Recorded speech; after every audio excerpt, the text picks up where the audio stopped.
Well, hi, everyone. I'm seeing some familiar names and faces, folks that have been attending our recent trainings. Welcome back. For those of you who haven't met me, my name is Nancy Champlin. I'm the executive director here at Southeast Uplift. I use she and her pronouns. And if you're new to Southeast Uplift, we collaborate with the Southeast Portland community to build informed, inclusive, and participatory neighborhoods that support our social and ecological well-being. And we also joyfully support neighborhoods in Northeast Portland that are south of I-84. Before I jump in, I just want to hand things over to Lindy Walsh, who is a VIP in the finance and administration world for nonprofits. Just this webinar is being recorded, so a few housekeeping items here. Also, I've turned on closed captioning. All registrants will get a copy of the link when we've posted this recording to our YouTube channel. We're out all next week, so it'll be a little bit of time, but we will be able to share the slide deck with you sooner. If you have any questions during tonight's presentation, don't be shy. Either raise your hand or you can use the emoji hand raise, and that's a good visual signal, and we'll just go ahead and take those questions as they come. We really have a generous amount of time. We have 90 minutes with Lindy tonight. And so don't be shy about letting us know when you have a question. We really want everyone to get those questions answered and feel confident about doing your finances. So without further ado, I will turn it over to Lindy. Lindy and I have worked together in the past. Lindy was a former treasurer here at Southeast Uplift. And when I worked at the Funders Committee for Civic Participation, Lindy really helped me to demystify budgeting and to really help me to really understand how budgeting and finances are a dynamic process. And Lindy does an amazing job of really simplifying things. And so for someone like me that isn't trained with finance stuff, I've been very grateful. So with that, I turn it over to you, Lindy. Hi, everybody. It's nice we have a small group, actually, so please do just kind of what Nancy said, is ask questions as we go along, because I want to be sure that you all leave with the information that you need. I have worked on finance and operations for over 40 years with different nonprofits, 5 different ones. 3 of them I was founding staff for, and 2 of them I came in after some sort of organizational crisis and helped kind of rebuild.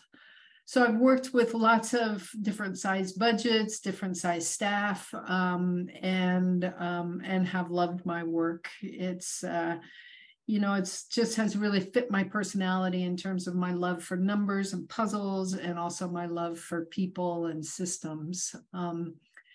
And I always thought my role was just to make sure other staff had what they needed to do to be able to do their work. And that kind of goes for tonight too, is I really want to make sure that you have what you need to be able to do the finances for your nonprofit. So,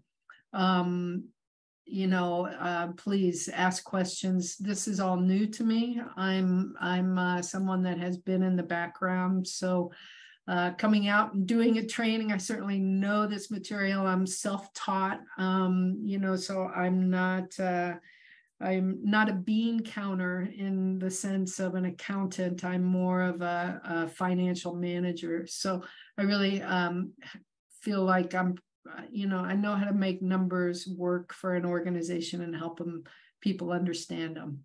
But if there's anything I can do to improve the training, I'd really love to know.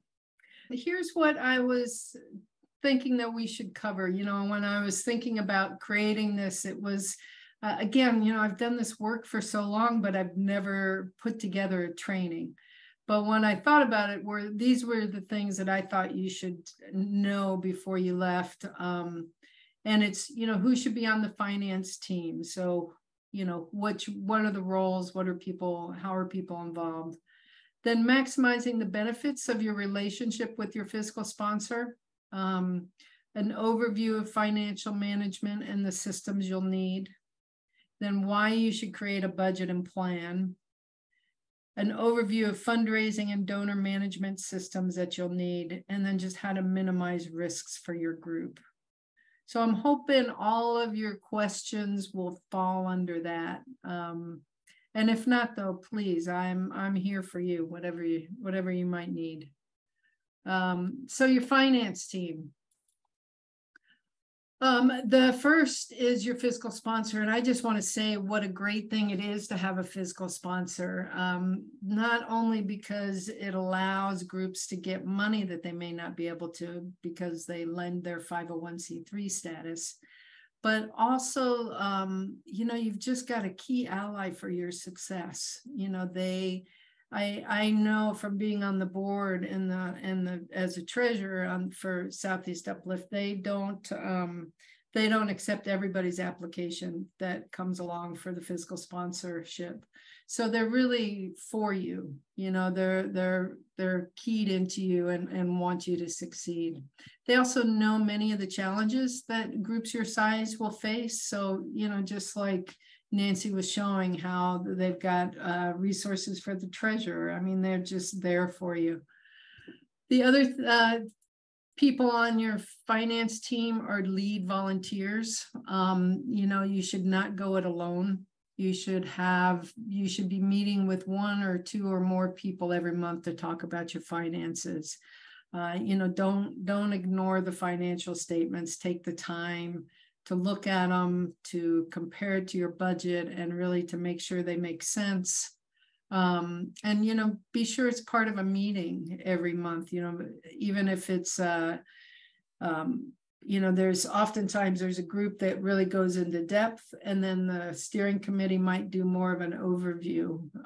So make sure, though, people are talking about the finances every month.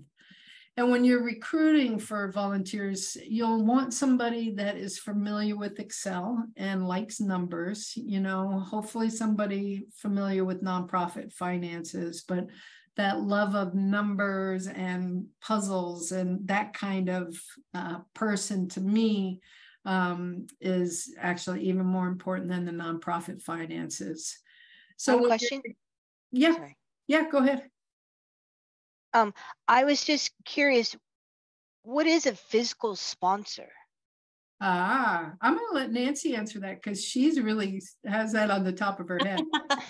So if you are an organization and you haven't gone through the application with the IRS to be declared a federal tax exempt organization, then you're really limited in the kind of fundraising that you do, because if someone donates to you or if you want to get a grant, oftentimes those can only go to groups that are tax exempt. So if I were to write a check to an organization and I really wanted to deduct that, the value of that, and you weren't a 501c3 nonprofit, then I couldn't get the tax deduction.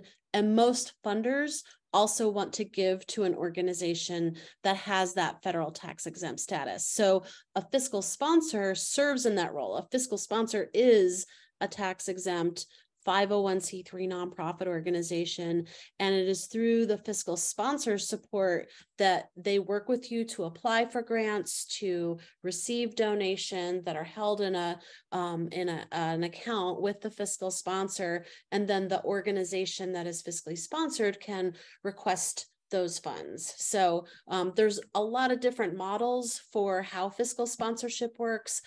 Some are, like a staff of an organization might be part of their fiscal sponsor, but at Southeast Uplift, our model is kind of what's known as the grant or grantee model. Basically, the funds that you raise come into an account for us. We're separate organizations, and then you can either invoice us for those funds or submit a reimbursement request, and then we get those dollars out the door for you. So that's how it's being done now, because I know that our group had talked about trying to become our own nonprofit, but there was, all this stuff that had to be done to do that. And so they just haven't done it, although they were talking about doing it or wanting to do it. But so I guess everything then goes through Southeast Uplift.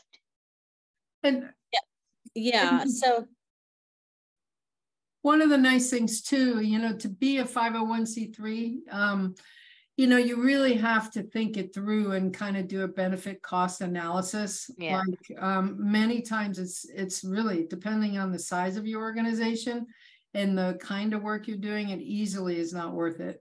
Yeah, I mean, we're small. I mean, right. you know, we So, do 4 or 5 things, and you know, we only have a few $1,000s, right. you know, that we mess with. So yeah, and if you're your own 501c3, you also have to do the end of the year reports to the IRS. You've got to, you know, there's just a lot more you've got to know.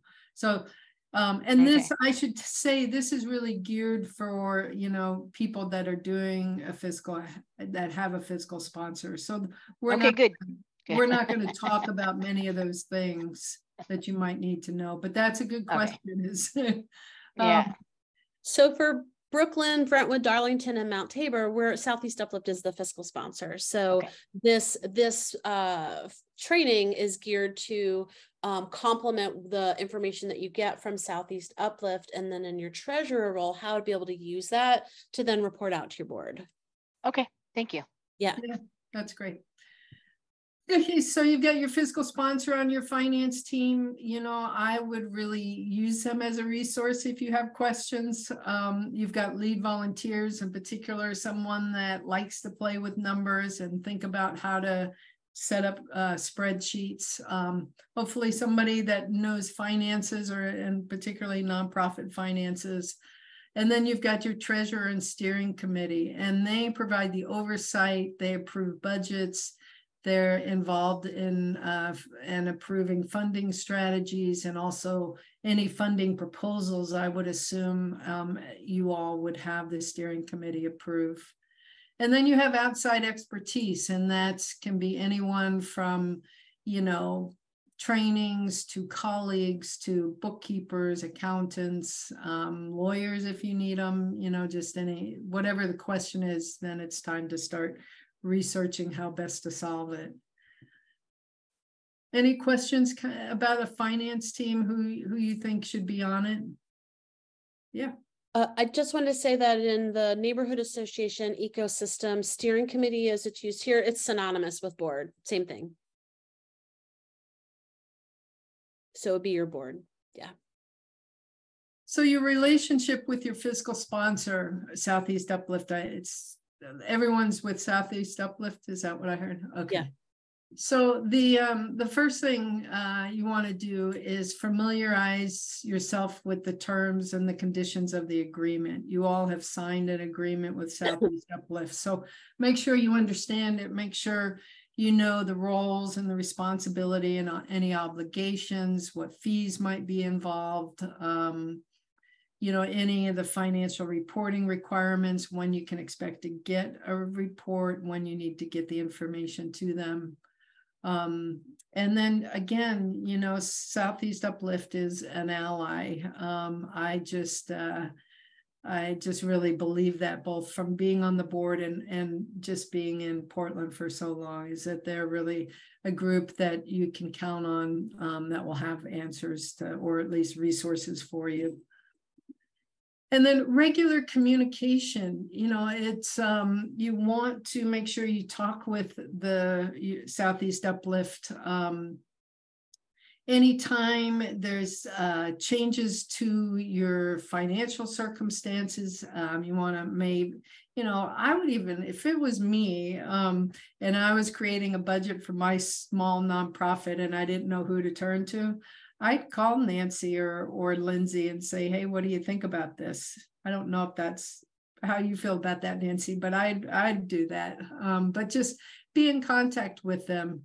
And then, you know, this is just kind of a side note, but I really think it's important to say is that as a fiscal sponsor, one of the things they're doing is they're lending you their 501c3 status. So you know, when I never worked for an organization that it was part of their mission to do the work like Southeast Uplift is doing, but there were times it made sense for us to be fiscal sponsor for some groups. And as the finance person, it just always made me nervous, right? Because it's a lack of control. And I know there's good checks and balances within Southeast Uplift around it, but I just think it's really important to remember that you're holding their trust. So, you know, if you made an expense that wasn't a 501c3 allowable activity, you know, like if you got involved in lobbying, which is kind of the worst case, you know, or political, partisan politics, you know, where you're supporting or a candidate or something, that will get the fiscal sponsor in trouble. So you just want to make sure you spend the money the way that you guys have talked about it. So that's really it. And, you know, and I would just use their resources. And let's see. Is this? Yes. So I took this slide from the Southeast Uplift orientation, and it talks about what your organization is responsible for and what Southeast Uplift is for. And I'll just give you a couple minutes to look at it, but you know, and look at, you know, your own organization. You're responsible for your budget and how you're doing, how your actuals are doing against your budget. Then really writing the grant proposals and the reports where, and then if you have any payroll, you'll certainly would do that. And then you are responsible for your donors. You know, Southeast Uplift will provide a tax receipt for people that give over $250, or, you know, I assume it's anytime you give through the website, there's something that comes in, but that's not really managing your donor list. You really want to use that list for the long term, and steward that donor relationship. And then you want to have insurance. And Nancy, can you just speak for a second about the kind of insurance that you all provide versus? Yeah. So for neighborhood associations, Southeast Uplift provides general liability insurance, and that comes into play if you're doing an event, right? You're hosting an event in a park, or, you know, some other community event, and you need a certificate of insurance. All of our neighborhoods that aren't their own 501c3s are listed in our insurance policy, and all you need to do is reach out to me and fill out a questionnaire, and we'll provide a certificate of insurance, which basically proves that you have that insurance coverage. And then you have that. We also provide directors and officer insurance for neighborhood association boards. At this time, it's been a long-term goal for us to expand who we're able to offer insurance, but our insurer does not want to add more organizations to it. So we are required through our contract with the city of Portland to provide the general liability insurance for neighborhood associations. We go above and beyond with the directors and officers insurance, and that's at the discretion of the Southeast Uplift board. So, but we, you know, as much as we would love to cover other fiscally sponsored organizations, right now it's only for neighborhood associations.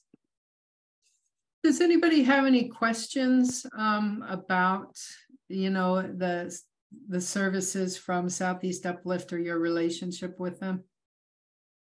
Yeah, Debbie. So on the first line, it says, you know, creates its own budget. So that's our budget, our organization. It says receives and distributes your funds. So how do we get the funds? Is that do we have to come up with an expense to offset the funds, or do you issue, you know, a check saying this $100 you raised, you know, goes into your $100 for your organization?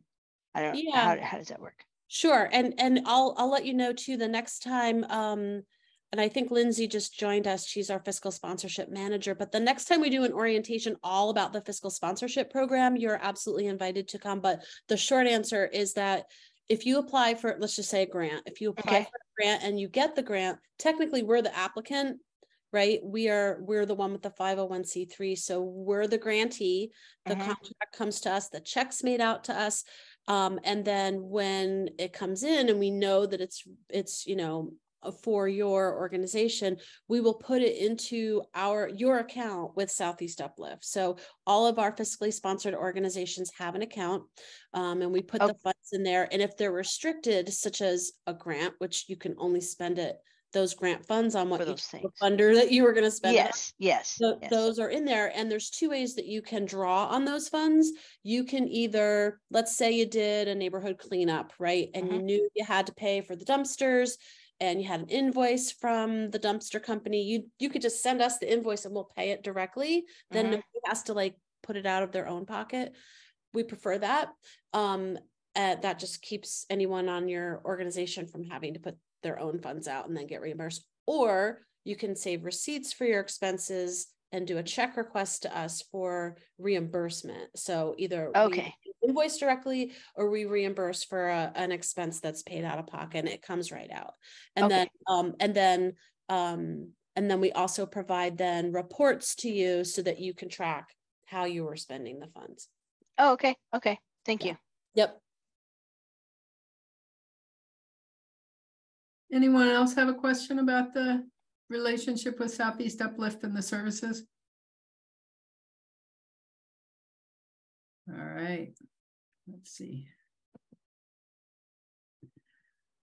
So the next piece that I wanted to talk about was really your financial management. You know, the Southeast Uplift will do, you know, your accounting and much of the work in the background, but they're still your finances. So you can't turn over responsibility to them.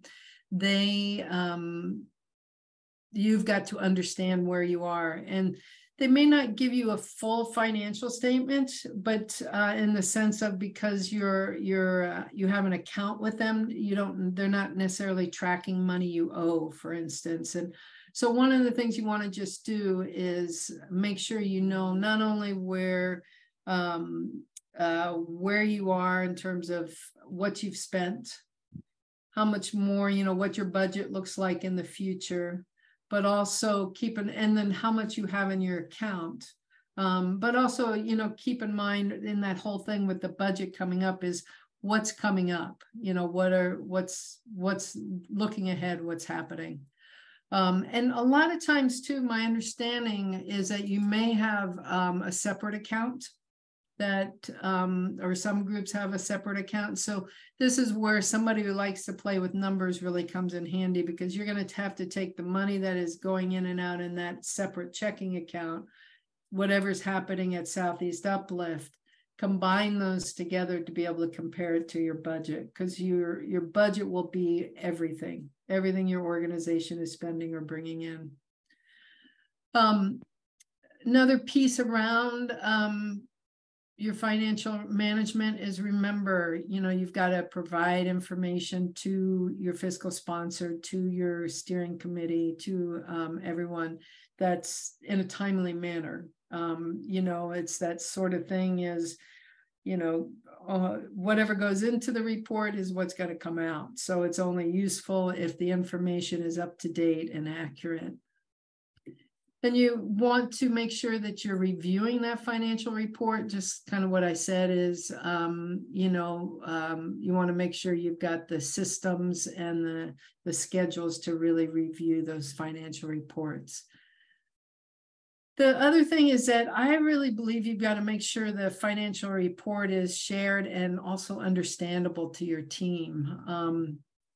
You know, I'll share a dashboard that just a simple dashboard that for those folks who get really glossy-eyed with numbers, it's a way to look at it in a, you know, more of a graphic way, and that you can still communicate the information that you need to share. There's some systems that I think people need that will, to, you know, kind of manage your finances. One is around budgeting, which we talked quite a bit last night about, but you've got to do, you know, you need a budget. You need to know, do you have enough money to do what you plan to do? And you want to use it during the year to compare to your actuals, so that you know you have enough money to continue doing what you want to do throughout the year. And then your finance, so there's a whole system around it, right? You've got to develop it, you've got to monitor it, you may need to revise it, who's involved, when it's due, And then the same with financial statements is, you've got, you get your financial statement, then you need to compare it to your budget. You need to figure out who's going to help you with that, who you're going to sit down with, who looks at it, who approves it every month or approves any changes to the budget. Yeah.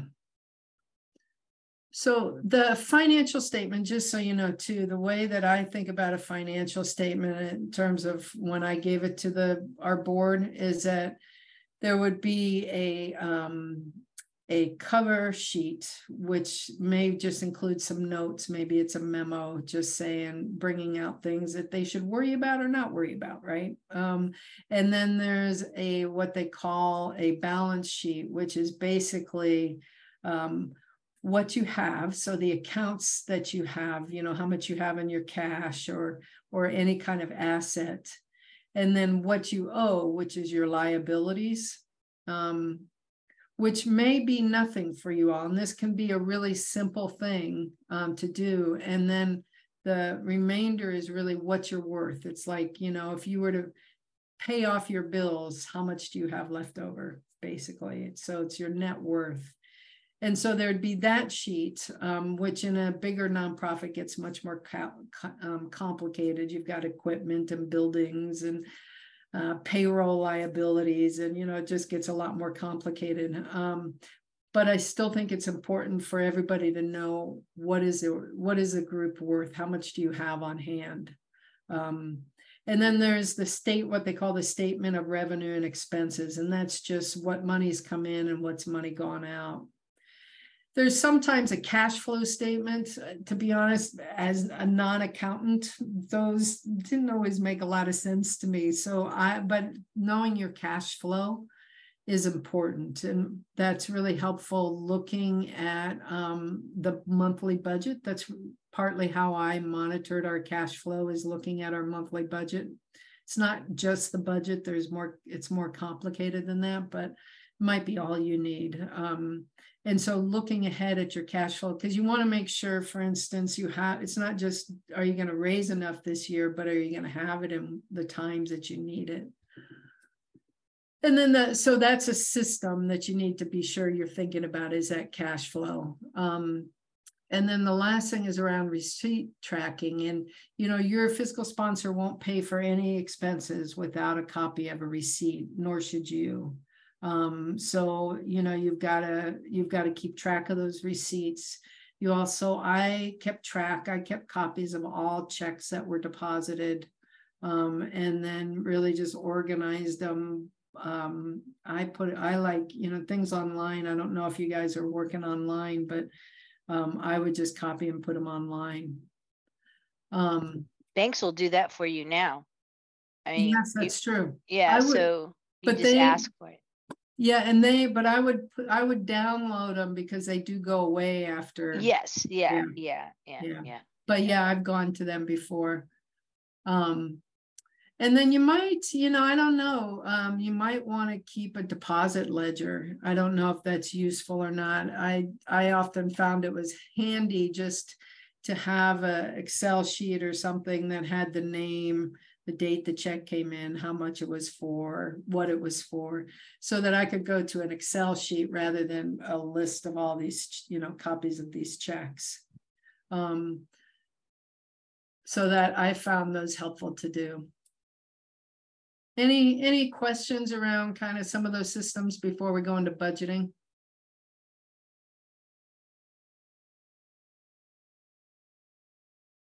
So budgeting and planning, and I put these together because I really believe that planning comes before budgeting.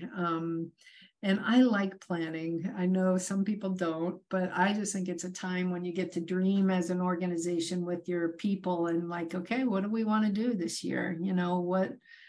What's going on and how do we want to respond to it? So I think it's really helpful to plan. And then the step out of the plan is creating a budget to be sure that you can do it. So it really serves as a roadmap. It also really brings your team together, the planning and the budgeting. It's about, looking at your values and seeing what you're prioritizing. And then a budget also fosters long-term financial health for your organization. So I'm just a big believer in the budget. And, and it is a team effort. It's bringing your finance team together. It's bringing your leadership together. Anybody that's involved in expenses or raising revenue should be a part of it. It's really bringing folks together for that common vision. And then when you've gone through the process, you've created the budget, you've put it in your Excel sheet to compare it to your finance statement every month. And you need to know the budget will change. It will change the first day after it's approved, if not before. It's just funny. But so it's a living document, and there's ways that you can do it where what you're doing is, so the line items will change, but the bottom line difference between the revenue you brought in and your expenses will oftentimes be right on about what you expected. And that's because you're able to make changes throughout the year if you're really tracking it. But yeah, don't go it alone with the budget. And then let's take a look at some of the systems needed.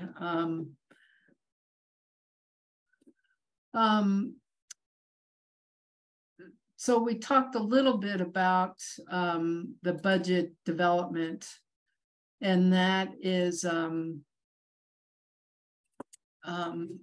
meeting with people, creating the budget, and then reviewing it every month, along with your financial statement. And at the very end, we'll take a look at a format that may be useful to you in terms of how best to set it up so that you're reviewing your budget to your actuals.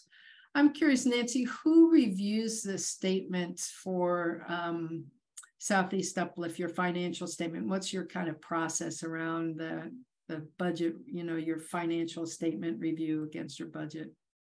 Do you mean for Southeast Uplift or the process? Yeah, just for...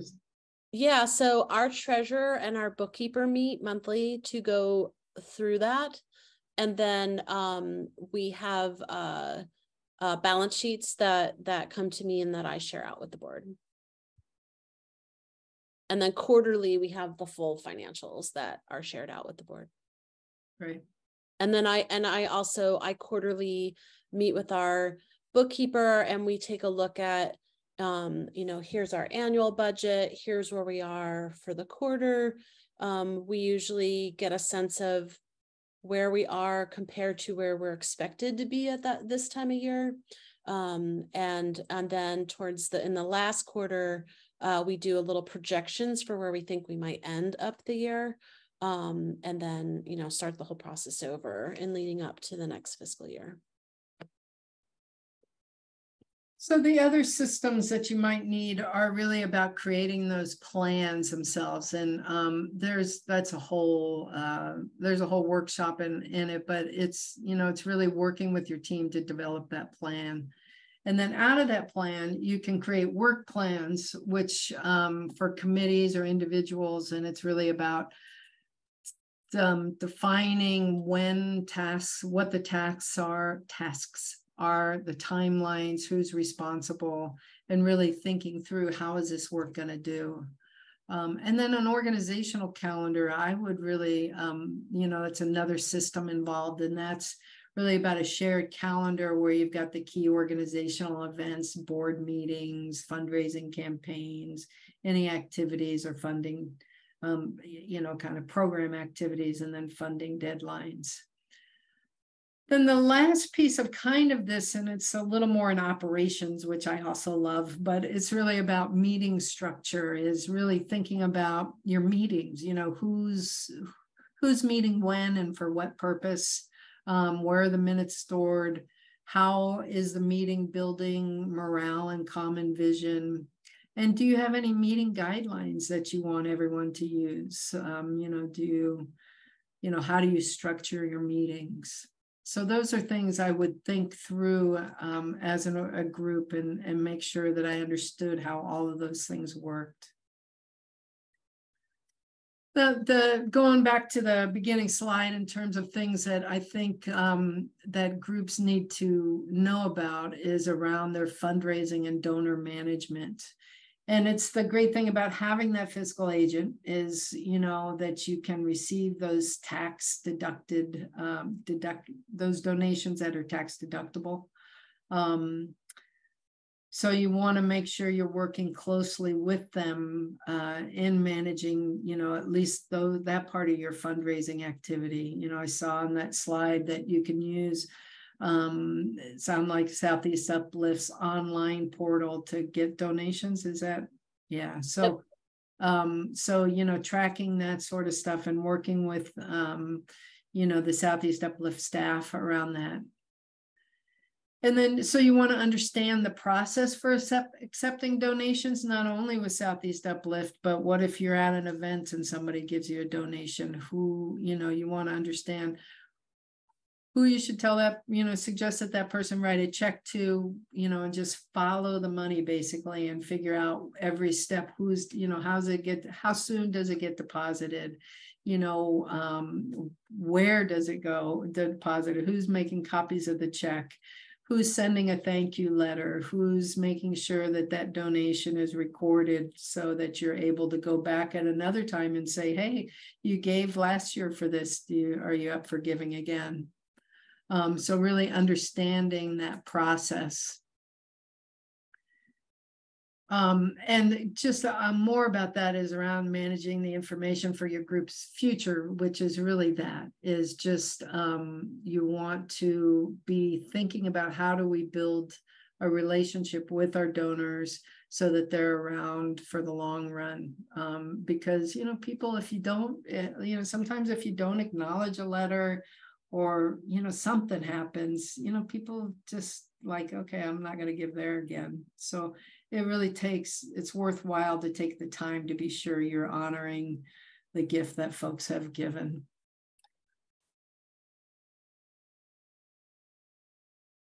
That's really short. There's so much work behind that, but it just kind of gives you a sense of, you know, if you're in the finance role, you want to make sure you have systems around your fundraising, and that's you know, like your grant management. If you get a grant, what happens? You know, who's tracking it? Who's tracking the proposal? I mean, the proposal submissions. When you, even if you don't get it, someone should be tracking. Oh yeah, we gave them this proposal. It said this. They didn't give us the money. Next time, maybe you just do it a little bit, you know, you don't want to ask for the same thing again. So you do something different, or you want to make sure you're tracking communication that you're having with that donor. And then also tracking the prospective donors. Yeah. I have a question. Sure. In grant management, I mean, writing grants is a whole thing. I mean, right. And so, I don't even, I mean, since I'm new in this position, I guess I'll find this out tomorrow as we go to the bank and do some of this crossover stuff we're doing tomorrow in my training with Brooklyn Action Committee. But I mean, grant writing is hard sometimes, you know, and you really need to be specific for what you're asking, or you will get turned down because they're not quite clear. You're not quite clear on your vision. So is that something that Southeast Uplift helps us with? I'm not sure. I can speak to that. So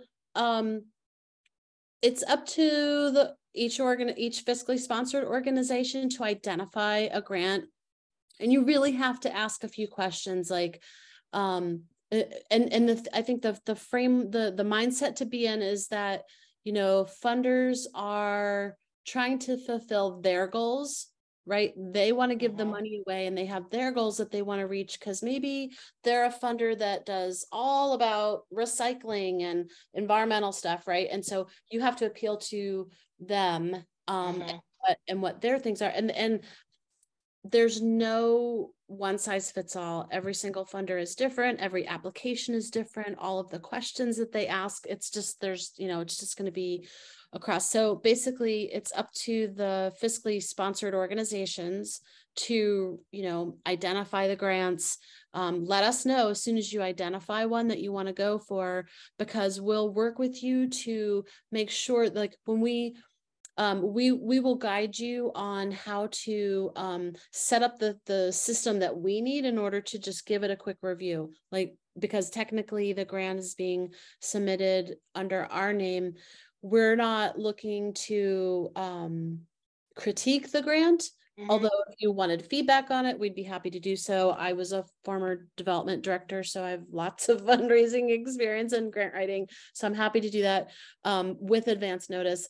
But mostly what we're looking to do is to make sure that you're staying within the 501c3 territory, right? You're not saying, hey, we're going to support this candidate for office, or involve these lobbying things that like cross the line. That's really all we're looking for. And we also want to make sure, because no application is the same funder to funder, we want to make sure that if you get the grant, we can put the funds, we can transfer them to you as quick as possible. So if you were to just go and apply for a grant without consulting us, and the application is filled out wrong, the check comes and it's made out to you, it has to go back to the funder, all of that, right? So like you can kind of consider us as we'll do the due diligence to make sure you've got the best shot to get the grant, in terms of, you know, not crossing lines and making sure the funds come in right away. If you have a specific question about how you might approach something, or you need feedback on that, you know, just give us extra time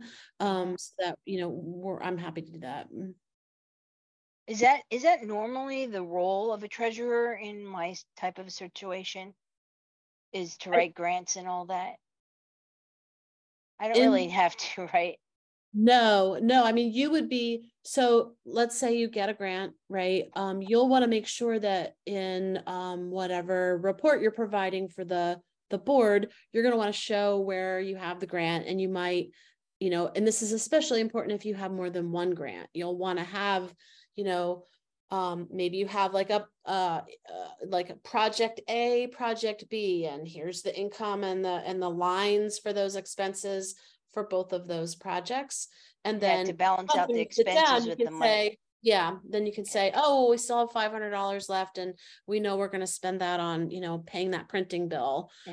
And so you'll want to track that. We will provide you, because you will request either that we pay an invoice or you provide us with receipts. We will always provide you with the transcripts, that you can take those transcripts and then feed them into your budget and track against the line items in your budget. But at the end of the day, when that grant, like most funders, 99.9% of them, they want a report on how you spent them, the grant, right? So, and that always includes a narrative. It's a description of here's what we did and why and how we were successful. And then the budget, like here's what we said we'd spend it on, here's how we spent it, right? So the treasurer will need to, like, we will provide the transcripts, and then you'll need to put it into a system so that you're prepared to do that report. Is a reporting requirement quarterly? With a grant, typically it's annually. Annually, okay. Yeah. But in general, with you, with Southeast Uplift, is it quarterly, monthly? Oh, that you get the transcripts? No, for us to submit our finances to show you what our financials are. You don't have to show, like we know what is coming through our organization, but you'll want to share it with your board. So like with the board. Your responsibility is to share with your board and to have good checks and balances and transparency with your board. We sort of we serve as the tax exempt agent that can bring in the funds for you, and we make sure that we follow, you know, best practices in ensuring that those funds are spent according to the donor's wishes, as you told them that you would. Okay. Yeah. But you should, fair enough. I would really recommend showing the finances to your group monthly. Yeah. And then, you know, just to say too, I've been a treasurer for a lot of different groups, and there's never been a time, you know, and there's never been a time when I've been asked to also be the fundraiser. I might be a team part of the fundraising. Yeah, that's what I was thinking. Yeah. You know, it also plays on people's strengths and weaknesses when you're a small group. So you usually have on several different hats, but that's never a hat that I've worn. So, you know. Okay. Yeah, I'm a numbers person. I love numbers. I don't, and I think our president is more into the grants. I mean, he was talking about that, his big ideas, and I'm like, I'm just numbers. Right. I'm with you on that. I Okay. understand completely, Debbie. And then the other kind of system, and similar to that, is the individual donor management. And, I really am a big believer in having that infrastructure of a database of some way, even if it's for a while on it, you're small enough, you just want it in an Excel sheet, but really keep track of your donors and when they've given and what they've given for and how to reach out to them in any communication. So it's just, it's the most important, or at least a really important piece of infrastructure for your group that you'll build on over the years. So now the last piece that really is around risk management. Is there anybody have any questions? Are we good? Ready to dive into this? So you want to make sure that your group doesn't cross any legal or ethical boundaries, right? You want to be transparent. You want to, you want to protect your reputation and the funds of your group. And so there's inherent risk, and you just need to be aware of it and try to mitigate it as much as possible. Adherence to IRS rules. If you're using 501c3 dollars, so money that people have gotten a tax deduction for, you want to make sure you're doing charitable activities. So that's a whole piece of information that if you aren't familiar with it, it's worth understanding it enough. And the biggest piece is anytime you go into lobbying, you can lobby as a 501c3, but you just need to be aware. Don't go into it without looking. And then anything that's related to supporting or opposing a candidate, you may not do. And that's with the 501c3 money. So you just want to know what you can do and what you can't do. Do we have a list of that? I know that our group had talked about, this whole new council, or the communities are being split into 4 regions, and our guys are like, well, I want this one, and we should petition, to get our neighbors to say they want this one. I'm not sure if we'd spend any money on that, but is that something, that we could get behind or not? Because it's kind of political. You should be able to do it. You're not opposing or supporting a candidate. That's just an initiative, I guess. And it's really about spending money. Okay. So it's a if volunteer they said they time. Want flyers printed up, I think that's fine. I don't know if it would go. I don't know if you have money outside of Southeast Uplift. I might, use it. Yeah, it would be out of our. Yeah, then it's our little bank account. Yeah, I think. Go ahead, Nancy. It looks like you got. Yeah, I would say, so for example, you can host a candidate forum and invite all the candidates to come and share their platform and stuff, but you can't say, and that's why we support candidate X. Okay. That's where you get into trouble. So you can't take a position on who to support or not support. So that's an important. We could put on a just awareness kind of a thing. Yes, you can educate voters, but you cannot advocate for or against a candidate for office at any level, city, state, federal. Yeah. Okay. All right. But you could take a stand on how the boundaries are drawn, correct? Yep. You can take a stand on issues. Yeah. People. Okay. Yeah. Yeah. And you can also do get out the vote, for instance. Right. Yeah. To say it's election day, get out there and vote, but just tell people how to vote. There's an organization in the resources, which I think might be the next slide. It's called Alliance for Justice. And they are so smart around this stuff. I use them a lot. So they're really smart around it. So if you have questions that you can't get answered, I would call them. Number 3 is when I took on, and when I was, elected to do this position, was my fear was fraud protection. because, you know, Mhm. this is my part-time job as treasurer. And so I have asked that the president of the board be my second, I guess, and Mhm. everything goes through us. We're together. So that I will do all the work, you know, I'll do the Excel stuff, but my worry was that it's all on, you know, I'm the only one who knows, and I don't like that. Right. You know, that was my worry. Yeah, the fraud prevention is really about the internal controls, you know, how just what you're saying is, you know, how many people are looking at stuff, you know, there's oftentimes, you know, when, for instance, money came in, we'd have two people sitting there opening mail, you know, just to sign off. Yeah. So you can get pretty if you have enough people, you can have more and more checks and balances. You know, when you get smaller, you need to be a little more, you don't have the same ability to do doubles, but you should have somebody else should look at all the transactions, for instance, you know, and they should review them. Is there any questions you have about, you know, any of these things?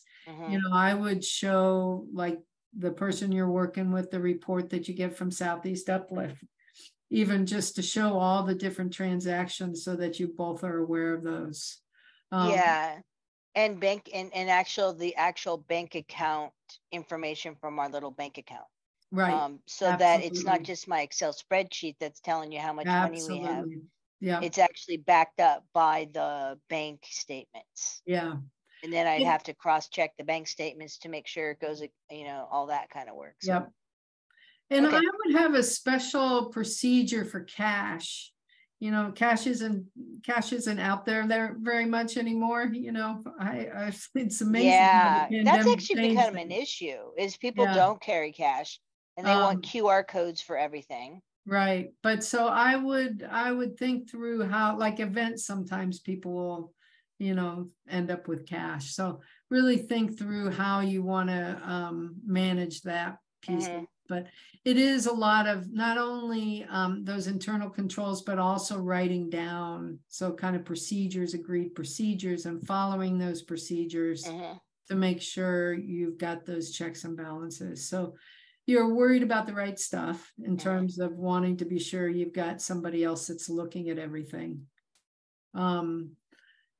And then just to go back up, insurance management, you need to be sure you have insurance for events. You should have, you know, you just need to be sure you're covered.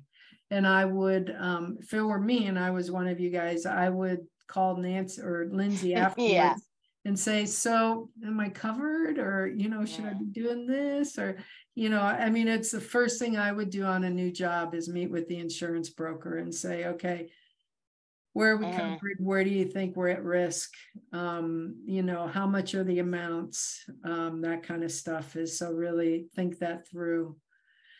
And then another risk is around financial shortfalls. And, you know, the only way to really kind of mitigate that is to make sure that you're budgeting well.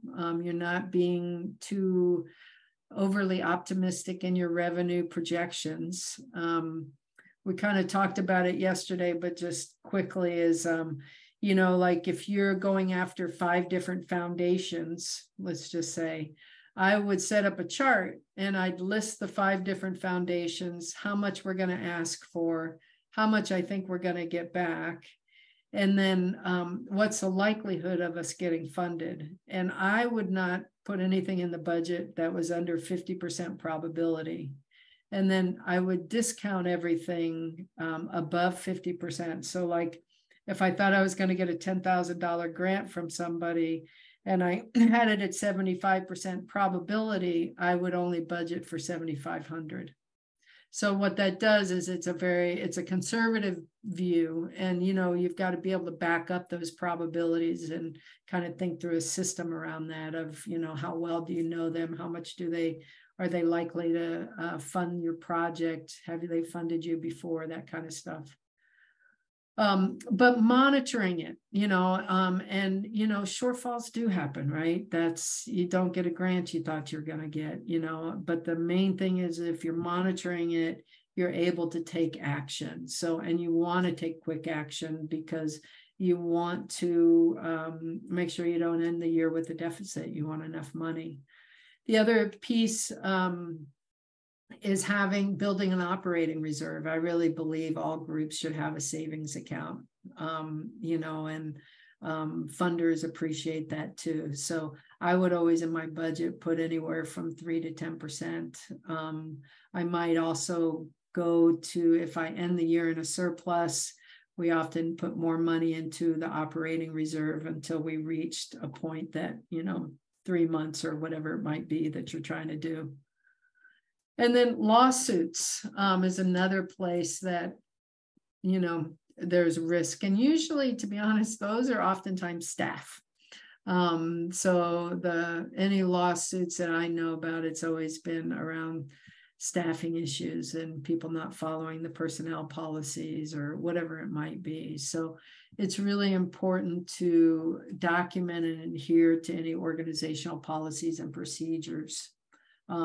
So if you have, any policies around, there's actually a lot with neighborhood associations that I never knew about, at least for Southeast Uplift, around open meetings. And so be sure you're documenting that stuff and following those procedures.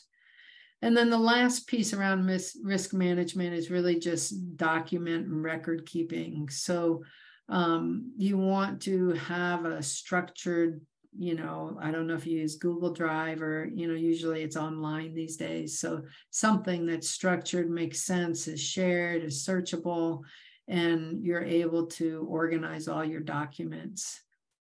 And then also the last part of that is, keeping them, you all are probably new enough. You just want to keep everything. At some point, the IRS doesn't care, for you to keep certain documents. I was always one of those that, I don't like to throw things away. So I was never somebody that just deleted or threw away. I more put in an archive.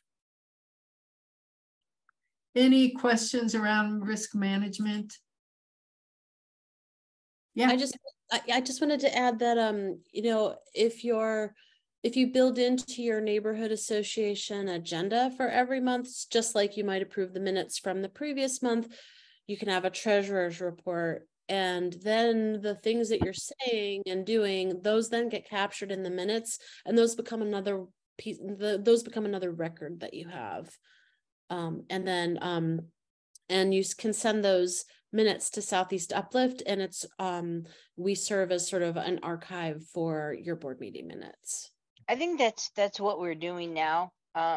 We have the secretary, and he keeps the minutes for the meetings. Yep. And our president sets the agenda, sends it out a week before for us to add any items we need to talk about. But treasurer report is always one of them. So yeah, that'll be good.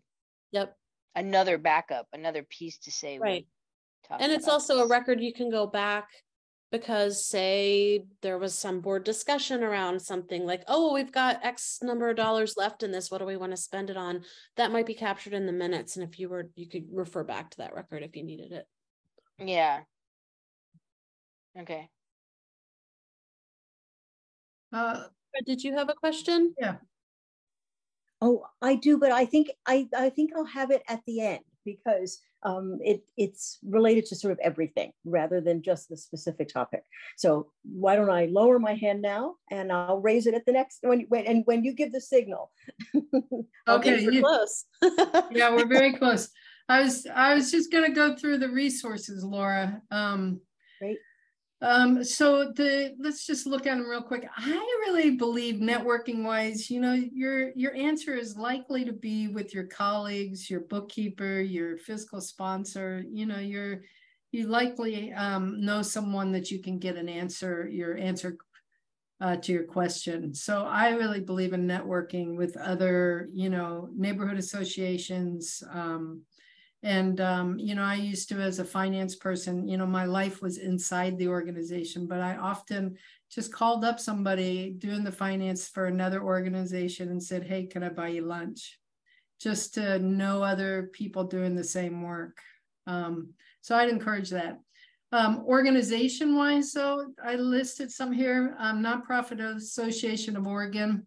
They're a big, they really gear themselves towards bigger nonprofits, but they have a finance breakfast, once a month that I often left scared because I realized, oh my God, I'm not doing that. But they're really geared towards bigger nonprofits. So, but they have a list of funders and contractors. You should check out their website and see. Alliance for Justice, that's that one that I talked about around C3.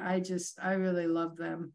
The Wallace Foundation, has some good, they are nonprofit toolkit kind of stuff. The same with some of these other ones, are now National Council of Nonprofits. There's information on their website. Western State Center, where Nancy used to work, and does this really great conference every other year that is activists coming together and learning all sorts of issue stuff, as well as some of the workings on organizational development. So I would really suggest going to that. And then Seeding Justice, who I is an organization I love and used to work with.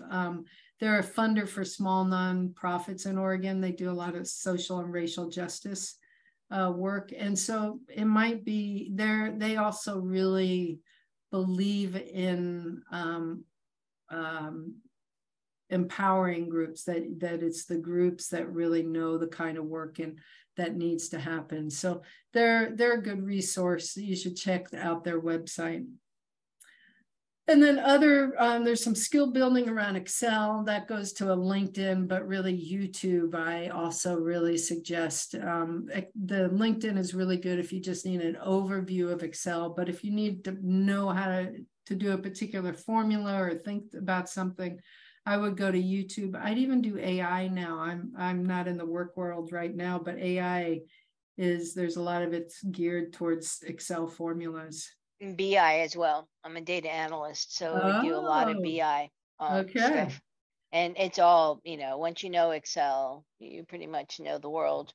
Yeah. But yeah, pulling things back down, that was actually a question, and I don't see that here. Is there a source for those types of products like Excel licensing, yes, Power BI licensing, that kind of thing? Well, yeah, you can get oh God, what's the name of it, Nancy? TechSoup? Yes, TechSoup.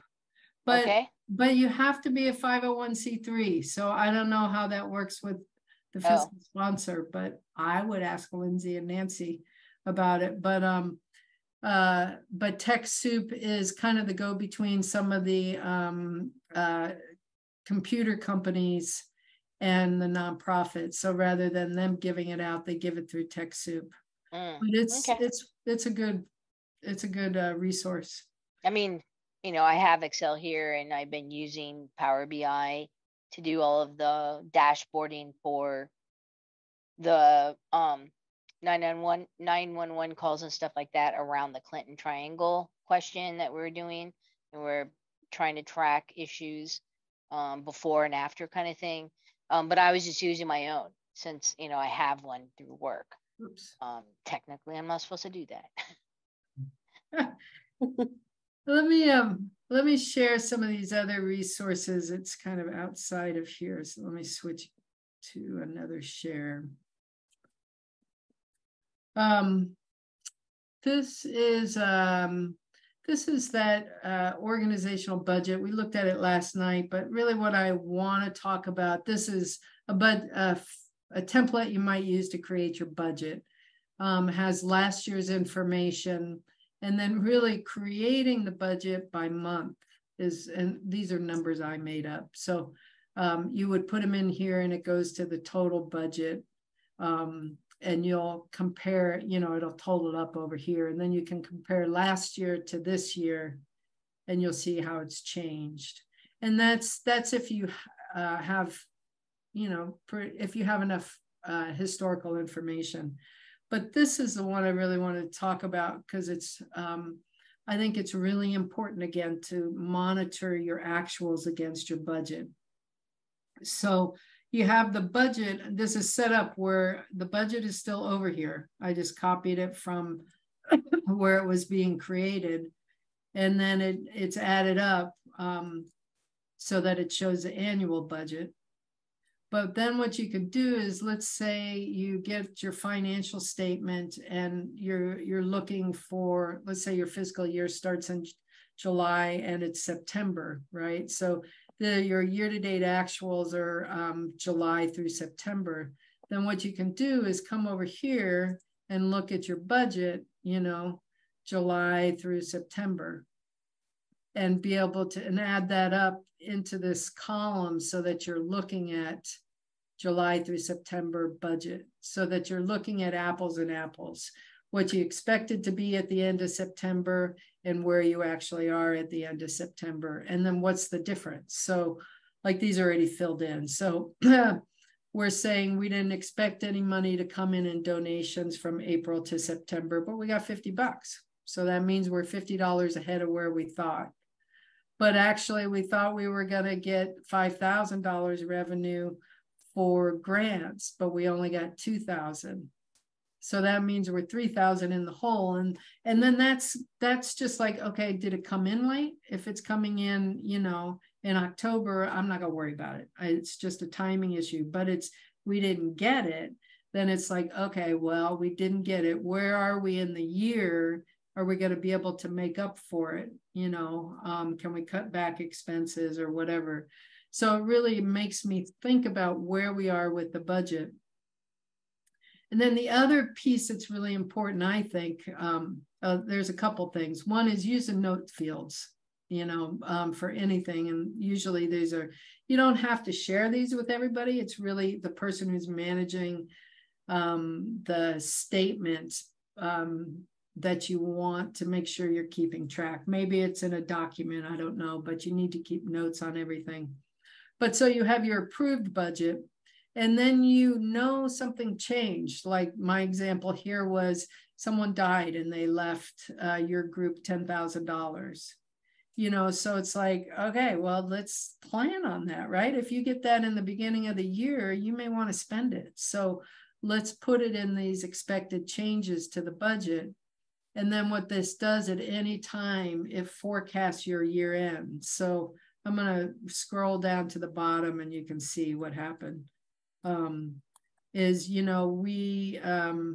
We expected the year to end at 2630, right? That's our budget. But now with all these forecasted changes, I changed some office supplies and stuff like that. We're actually at 11,630. So it lets me know, okay, we're going to be fine. Or, and we have a little bit of money if somebody wants to do something. So I really, that column J, this whole column, I really, it's where I got my comfort as the person responsible for an organization's money.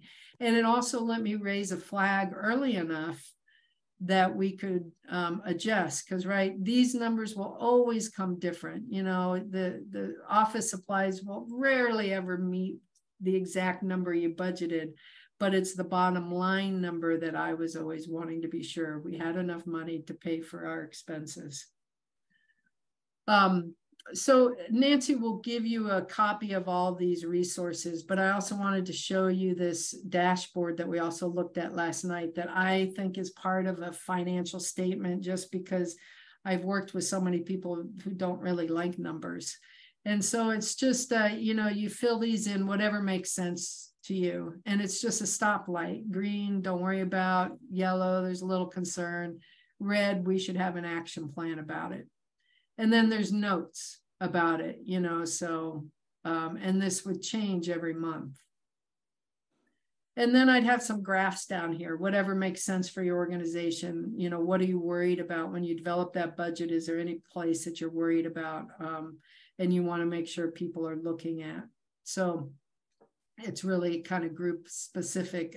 I probably focus more on revenue because that was, that's usually the scarier thing for me is, I'm relying on other people for numbers, and it's also where we had less control. We could control how we spent money, but not necessarily money that was raised. The other thing on here that I really want to point out too is this is part of the resources, and this is, it's a little overkill, but it was really helpful to me, and I did it every year with our treasurer, and it's pages and pages, but it really asks good questions, thinking about your systems, and also has some information. So it's got planning and budgeting. It then goes into, let's see, where else? Financial reporting and monitoring. It's pages and pages, operations, but it just, so it will be bigger, geared towards the organizations bigger than you, but you'll probably find some good questions in here that will make you think, so I would really, I left this as a resource.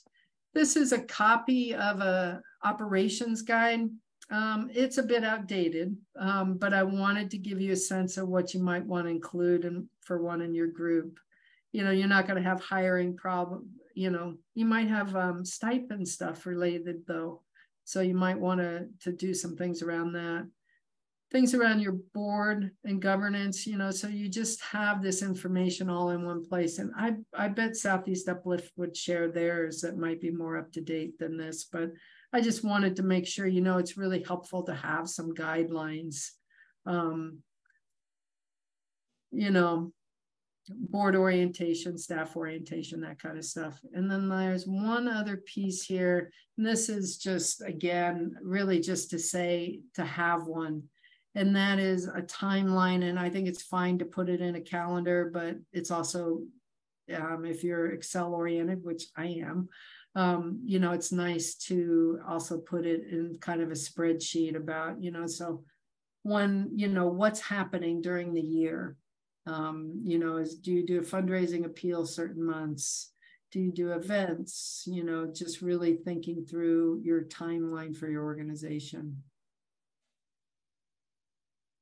So and then the last thing to just go back to is I just want to make sure you have my contact information, because I'm happily retired. But I'm really happy, I'm really happy to help you guys in whatever way I can. Share screen. Let's go down here. Sorry. You want to put it in the chat, Lindsay? Lindsay? That's a good idea. Yeah. That way it won't be, I think we were joking last night that we would be broadcasting it on YouTube. Oh, there we go.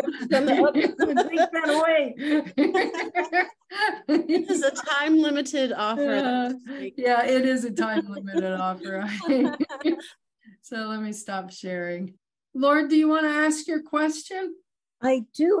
I also want to just say thank you, because the resources you've presented are incredible. And so I know if I wanted to donate to some organization and I saw your name as the treasurer and and consulting with Nancy and Lindsay, it's like, okay, I'm good. Yeah. So my question is actually sort of related to that, which is I wanted you to take off your treasurer fiduciary, hat, and put on one of two other hats, like a donor hat, so because a lot of us donate to charities, or let's say I move neighborhoods and I say, well, I'm a member of this neighborhood association. And maybe I want to be on the board, maybe I don't, or maybe I just want to find out what's going on. What kind of, if you put on either one of those hats, and because I find as a donor to regular charitable organizations, it's I've actually just crossed off charitable organizations, because red flags are just all over them, with whether or not I think they're handling money fine. But the reality is, if you are thinking about donating to a charity, or if you move your neighborhood and you want to check out your latest neighborhood association board, Right. what kind of red flag, and you don't see your own, and you're not the treasurer. Yeah, that's really, what kind of red flags are, you don't want to ask for all of these documents, or maybe no. you do. No, but No. I can't imagine wanting to. But what kind of red flags, to look for? Because I know, So it's really about, it's all glummed together in terms of your resources, your time or your money. But I tend to have a feeling about philanthropy where it's really about the mission, and having been with two organizations that have had some sort of organizational crisis, the mission was always solid, and the time. And so I would, it's never the time, it's a time to maybe think about it. But for myself, is if I believe in the mission and I believe that it will continue, I would support it and really let staff or people plod through what needs to be plodded to come out the other side. So it's really about not micromanaging for me around donating money. But on the same line, I've got to believe in the organization. So they have to hold my trust. Right. And their values have to be aligned with mine. So sometimes, values come out in finances, but everybody's, we're all messed up. You know what I mean? And we all are doing the best we can. So if I believe people are doing the best they can, I have, a lot more love and a lot more willing to give. But my time is a different, that's a whole different kind of thing, is that it's really, I want to make sure that my values are aligned with the groups in terms of processing, right? And because, there's so much that can go on internally that, where groups end up fighting with each other or not getting stuff done because people are at odds with each other. And I don't have much patience for that anymore. I want to believe everybody's doing the best they can, and are, and as long as the mission is driving us, that's where I want to be with my time. I have a little more give around money because I know I don't want to micromanage that. I think it's important, especially as a white person, to give money to groups and just say, here, this was, I had the privileges that come along with being white, and here are, here's some money that I was able to get, that you may not have been able to because of our differences. So there's differences of that, but again, how I spend my time feels, I just don't have patience for that much stuff anymore. Right. I'm more aware of the of situations with charities, not so much in other places other cities I've lived in, where there is embezzling. Sometimes it's a small group. Yeah.